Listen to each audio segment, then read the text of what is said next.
ఆచార్య సాంగత్యం అంటే మన గురువు పట్ల మనకి గౌరవం. ఎందుకంటే గురువు అనేవాడు మాత్రమే మనల్ని చీకటి నుంచి వెలుగులోకి తీసుకెళ్ళగలుగుతారు. ఆ వెలుగులోకి వెళ్ళిన తర్వాత మన ప్రయాణమే.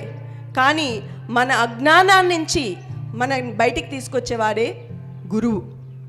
సో మరి ఆ ఆచార్య సాంగత్యం ద్వారా మనం ఎంతో అనుభవైక జ్ఞానాన్ని మనం సంపాదించుకోవాలి.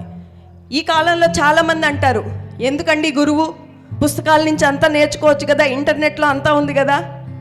అంటే పుస్తకం నుంచి నేర్చుకునేది, పుస్తకం నుంచి మనకు ఎంతో ప్రేరణ కలుగుతుంది, స్ఫూర్తి కలుగుతుంది, కొంత జ్ఞానము కలుగుతుంది.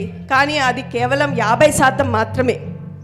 ఎందుకంటే గురువు సాంగత్యంలో, గురువు చెంత ఉంటూ మనం నేర్చుకునేదే నిజమైన అనుభవైక జ్ఞానం.